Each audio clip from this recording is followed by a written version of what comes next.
Ces clips ont coûté une fortune. Alors saviez-vous que l'un des clips français les plus chers de l'histoire de la musique était signé Mylène Farmer, ou bien que le clip de Scream de Michael Jackson et Janet Jackson avait coûté plus de 10 millions de dollars. Retour sur 10 clips cultes qui figurent parmi les plus chers de l'histoire de la pop, c'est parti.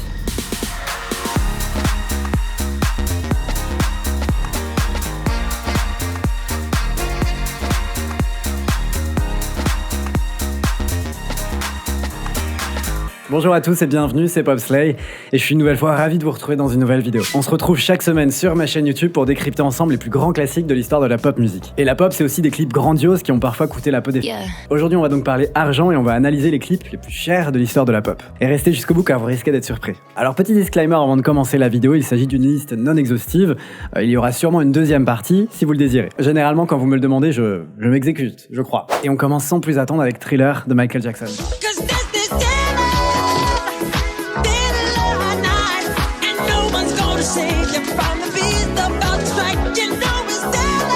Légendaire, c'est comme ça qu'on pourrait qualifier le monstre Thriller et son impact culturel dans l'industrie musicale et télévisuelle. L'album mythique du même nom a provoqué un raz-de-marée dans les charts, puisqu'il s'agit aujourd'hui de l'album le plus vendu de tous les temps. Thriller a généré plus de 70 millions de ventes à travers le globe, si on cumule les ventes de Thriller et de Thriller 25. Bref, je vous ramène le 2 décembre 1983, à minuit exactement, Britney Spears fêtait ses 2 ans, mais surtout le court-métrage Thriller est diffusé pour la toute première fois au monde, un événement qui a bouleversé le cours de l'histoire de la musique. En effet, à cette période, Michael Jackson est plein d'ambition et voit les choses en grand. Inspiré et fasciné par le film Le Loup-garou de Londres sorti en 1981, il fait appel à John Landis pour lui réaliser ce clip. Ce qui est dingue, c'est qu'à la base, CBS Records ne lui accorde qu'un budget de 100 000 $. Mais voilà, pour retranscrire la vision de l'artiste et du réalisateur, ils ont besoin de beaucoup plus d'argent. Pas le double ni le triple, mais bien un montant 9 voire 10 fois supérieur. En effet, Thriller est un projet qui a demandé 900 000 $. Il s'agit à l'époque d'un des clips les plus chers de l'histoire. Ainsi, Michael Jackson et John Landis ont besoin de nouvelles sources de financement. Pour financer Thriller, Michael Jackson met en plus 150 000 $ de sa poche. John Landis, ce génie, suggère alors de vendre les droits de diffusion du making-of de Thriller, un documentaire de 45 minutes, à MTV. MTV débourse alors 250 000 $ pour le tournage et 300 000 $ pour les droits de diffusion du documentaire. Finalement, dans le label, ils se disent bon, on va rajouter 100 000 $ parce que ça commence à devenir énorme. Le budget est maintenant complet et la vidéo est parée à être tournée. Seulement, cet article semble remettre en cause la plupart des montants annoncés par les médias. John Landis, le réalisateur, raconte que les montants donnés sont très souvent exagérés. Partout, il a annoncé que le clip aurait coûté plus de 1 million $, alors qu'en réalité, il aurait fini par coûter 500 000 $, ce qui reste énorme, dans le sens où les clips de cette ère avaient pour habitude de tourner autour des 50 000 $, soit un montant 10 fois inférieur. Et les résultats sont là. L'album Thriller se vend à 1 million d'exemplaires supplémentaires rien que dans la semaine qui a suivi la première diffusion du clip. Il sera édité en cassette vidéo, en cassette VHS pour la somme de 30 $, et ça se vendra à 9,5 millions d'exemplaires à travers le monde. Et en parallèle, Michael Jackson a participé au boom du format VHS. Je ne sais pas si tout le monde a connu le format VHS parmi nous. Moi oui. Avec Thriller, Michael Jackson ne signe pas seulement le clip le plus iconique de tous les temps, il révolutionne l'art du clip vidéo. 35 ans après, le clip est même devenu un monument en lui-même, puisqu'en 2009, la vidéo a été inscrite au National Film Registry de la Bibliothèque du Congrès des États-Unis, le premier clip à recevoir un tel honneur, pour son importance culturelle, esthétique et historique. Numéro 9, l'Amstramgram de Mylène Farmer.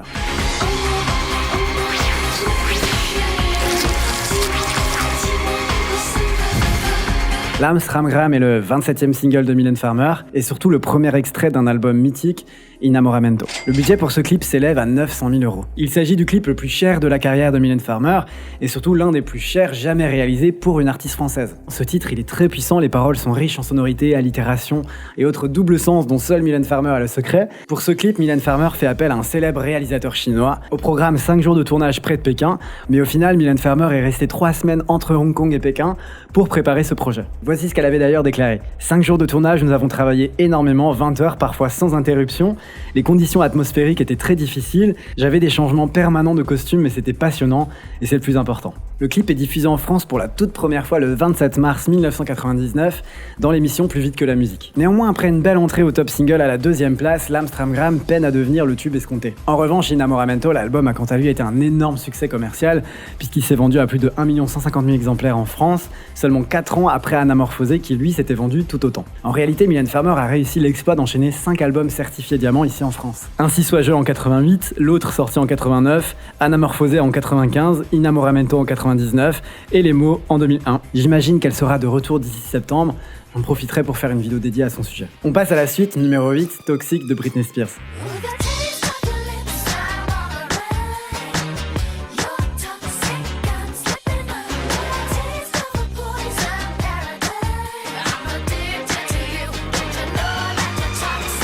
Toxic sort en janvier 2004 et rencontre un succès planétaire. C'est vraiment une chanson qui a permis à Britney Spears de confirmer son statut de princesse de la pop. Toxic va d'abord être proposé à Kylie Minogue en vue d'intégrer son 9e album studio Body Language, mais celle-ci va malheureusement refuser. C'est donc Britney Spears qui en hérite et elle va en faire un tube et surtout un clip mythique. La chanson sample une partie de Tere Mere Binch Min, un titre culte du cinéma indien chanté par la légende Lata Mangeshkar.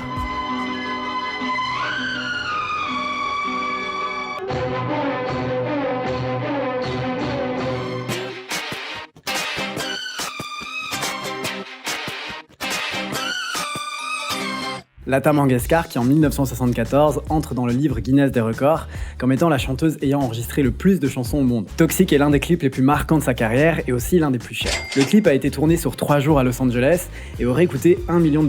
C'est le réalisateur Joseph Kahn qui est aux commandes du clip, un géant de l'industrie à qui on doit les clips de Love Game, The Sweet Escape, All the Lovers ou bien Look What You Made Me Do de Taylor Swift. A noter que le clip est sorti à peu près au même moment où la poitrine de Janet Jackson a été malheureusement exposée au Super Bowl, et le tollé suscité par ces images a poussé MTV à bannir le clip de Toxic et quelques autres vidéos jugées trop sexuelles en rotation tard dans la nuit. On passe à la suite avec une chanson que j'affectionne tout particulièrement, numéro 7, It's All Coming Back to Me Now de Céline Dion.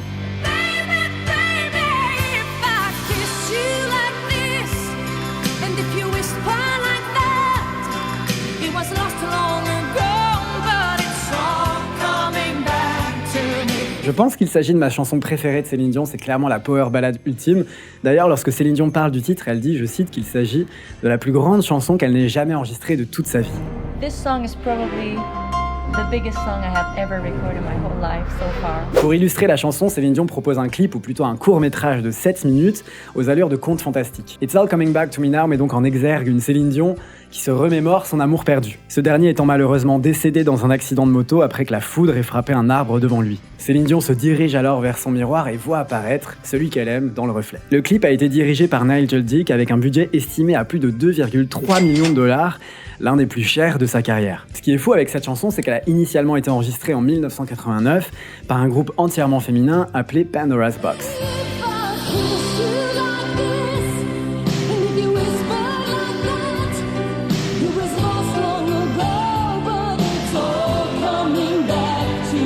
Ce groupe, il a été créé par Gene Steinman qui a écrit la chanson. La chanson culminera à la 51e place au Royaume-Uni, mais n'est jamais sortie officiellement aux États-Unis. Elle revient alors dans les mains de Céline Dion, elle va l'emmener à un autre niveau avec cette voix très puissante. Ce que j'adore tout particulièrement dans cette chanson, c'est son format et sa structure quelque peu inédite. La version album dure quand même plus de 7 minutes, alors cela peut ne pas sembler être une chanson exceptionnellement longue, mais pour un hit pop du milieu des années 90 chanté par Céline Dion, c'est assez rare. La première minute est majoritairement instrumentale, amorçant quelque chose de grave, les accords de piano retentissent et la mélodie arrive progressivement. Puis soudain, ces coups de tambour avec le tonnerre qui s'écrase, elle est épique cette chanson. Et puis ce dernier refrain très puissant, elle va te chercher des notes là-haut, avec ce piano rock qui s'intensifie.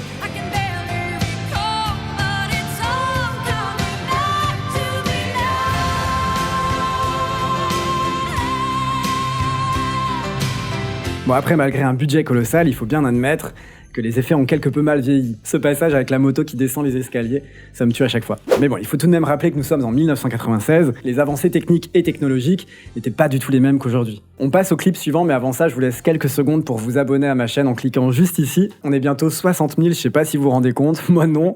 Jamais j'aurais pensé qu'on formerait une aussi grande communauté. Donc vraiment, merci à tous du fond du cœur. Numéro 6, Heartbreaker de Mariah Carey.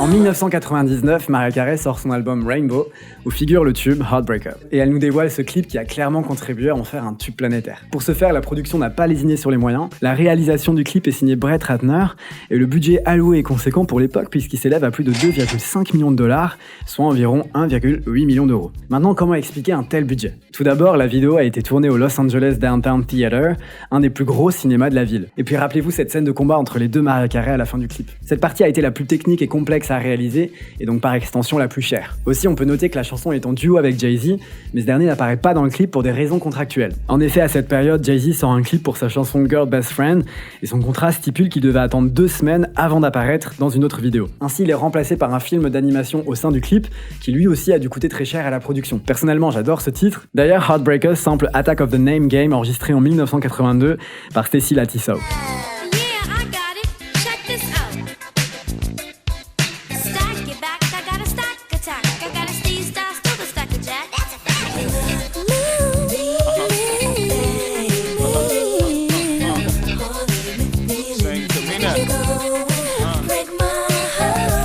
Enfin, on peut également noter que Heartbreaker devait à l'origine figurer sur la BO de Glitter, mais Mariah Carey trouvait que la chanson était tellement fraîche et tellement actuelle qu'elle ne voulait pas attendre davantage de temps pour pouvoir la sortir. On ouvre le top 5 avec la chanson la plus récente de ce classement, il s'agit de Make Me Like You de Gwen Stefani.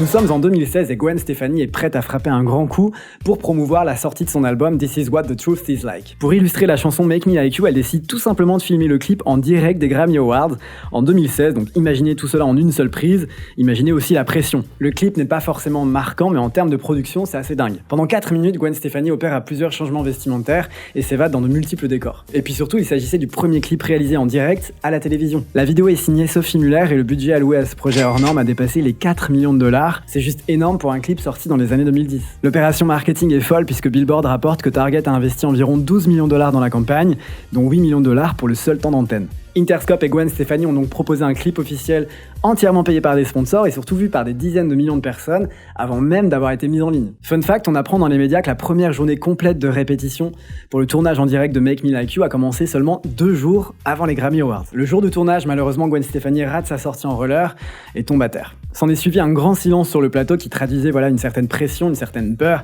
liée à ce tournage. Le lendemain de la diffusion, le vice-président d'Interscope déclare qu'il s'agit d'ores et déjà d'un succès. Il dit, je cite, « La réponse que nous recevons des fans, la notoriété du projet et de la chanson sont juste incroyables. » Seulement, lorsqu'on regarde les charts, on ne peut pas dire que ce soit flamboyant.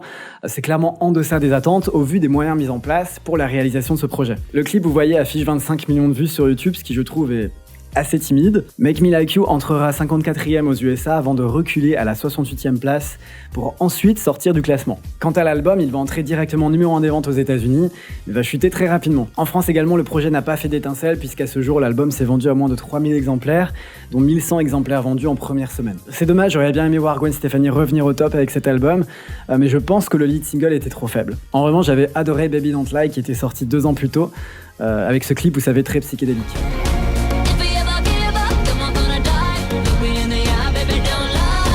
Quatrième du classement, Black or White de Michael Jackson. Souvenez-vous, Black or White de Michael Jackson est le premier des 9 courts-métrages issus de Dangerous.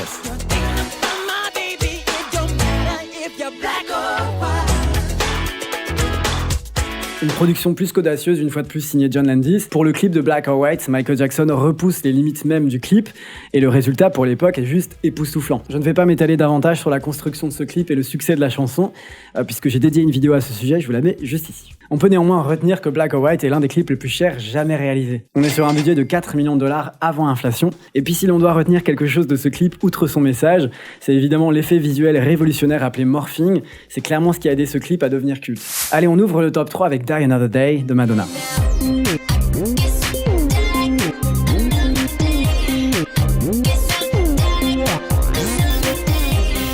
Die Another Day est réalisé à l'occasion de la sortie du film de James Bond, sorti en 2002. Là aussi, on est sur un clip à gros budget puisque la production s'est élevée à 6,1 millions de dollars, l'équivalent de 7,9 millions de dollars en 2013 selon le magazine Forbes. Alors, on peut dire que la chanson a été un succès, mais elle a été critiquée à de nombreuses reprises. Elton John, qu'on adore, l'a même qualifiée comme étant la pire chanson jamais sortie pour un James Bond. Il se dit même que Madonna aurait refusé d'assister au Golden Globe, où elle était censée s'asseoir à côté de Elton John car elle voulait éviter à tout prix de le voir, après cette remarque qui, on peut le dire, est désobligeante. Les avis sur cette chanson sont assez surprenants puisque d'un côté, Die Another Day est nominée au Golden Globe comme étant la meilleure chanson pour un film, mais aussi pour les Golden Raspberry Awards comme étant la pire chanson de film en 2002. Lorsque Madonna explore la signification de cette chanson, voici ce qu'elle déclare. Ça parle de la destruction de votre ego, la lutte contre le bien et le mal, et elle se déroule dans tout l'univers de James Bond. Comme dans tous les films de James Bond, quelqu'un le poursuit ou il poursuit quelqu'un, et c'est toujours un combat contre le bien et le mal. C'est pour ça qu'elle aussi se bat contre elle-même à la fin du clip, qui est, je trouve, la scène la plus marquante de la vidéo. Numéro 2, on reste avec Madonna et avec un clip à gros budget, puisqu'on va se parler de Express Yourself.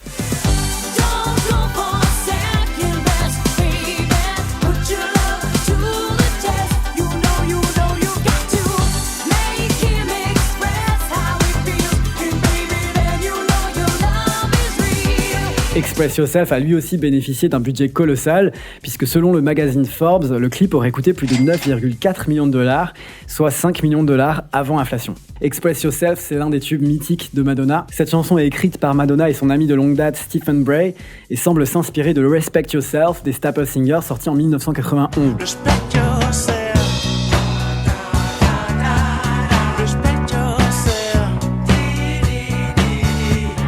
Express Yourself est à l'époque le clip le plus cher jamais réalisé. Ce qui est aussi intéressant avec ce clip, c'est que pour l'une des premières fois de sa carrière, Madonna prend le contrôle sur le processus artistique, anticipant de facto ses débuts en tant que réalisatrice dans l'univers du cinéma. Elle expliquait, je la cite, « Pour ce clip, je me suis énormément impliquée, j'ai tout supervisé, la construction des décors, tous les costumes, j'ai eu des réunions avec le maquilleur, le coiffeur, le directeur de la photographie, le casting, trouver le bon chat, c'était un peu comme faire un petit film. J'adore ce clip, ses tenues sont divines, celle-ci me fait beaucoup penser à des clips plus récents comme Haunted de Beyoncé ou encore Alejandro de Lady Gaga. D'ailleurs, je vous vois venir, mais effectivement, Lady Gaga a été accusée d'avoir copié Express Yourself pour son tube Born This Way sorti en 2011.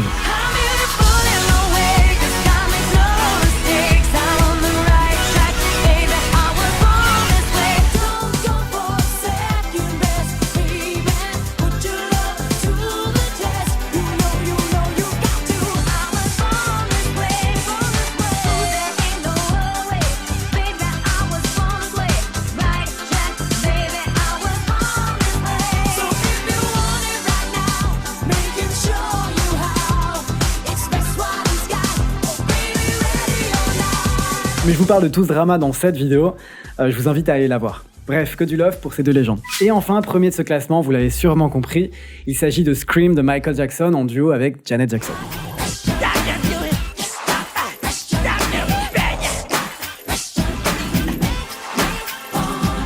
À une époque où la technologie était bien différente, les coûts de production de ce clip se sont envolés. Si on se réfère au Guinness des records, le clip de Scream est le clip le plus coûteux de l'histoire de la musique, avec un budget de 7 millions de dollars, soit 10,5 millions ajustés avec l'inflation. En 1995, Michael et Janet Jackson créent l'événement sur Scream, premier single de l'album History. Alors comment expliquer un tel budget? Pour célébrer cette réunion familiale, les deux artistes font appel à Mark Romanek, une pointure de ce domaine. Ce dernier avait d'ailleurs travaillé avec Madonna sur Bedtime Story, un clip qui lui aurait coûté plus de 5 millions de dollars. Dans Scream, on se retrouve dans cet univers spatial où on voit les deux icônes survoler l'espace. D'ailleurs, l'animation de la navette aurait coûté à elle seule 65 000 $.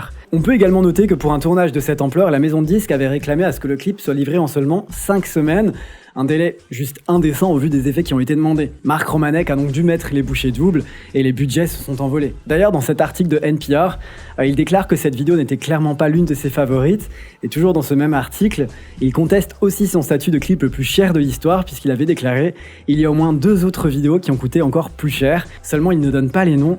On aimerait bien savoir. En synthèse, l'ère des clips très onéreux est quelque peu révolue, à quelques exceptions près. La crise est passée par là, donc les budgets ont été naturellement divisés. Et puis surtout, les avancées technologiques ont permis d'avoir des vidéos de qualité et de minimiser les coûts de production. On a même des clips tournés à l'iPhone maintenant, c'est dire.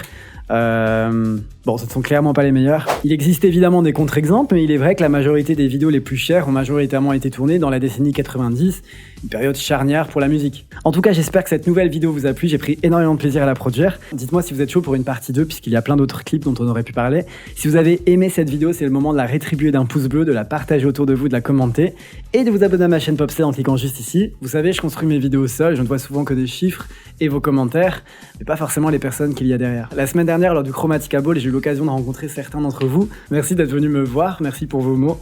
Ils me sont allés droit au cœur. Je remarque que vous avez l'air tous passionnés, bienveillants et tellement gentils. Donc mille merci, j'ai hâte de vous retrouver dans une nouvelle vidéo. Je vous dis à la semaine prochaine. Prenez soin de vous, passez un bel été. Ciao!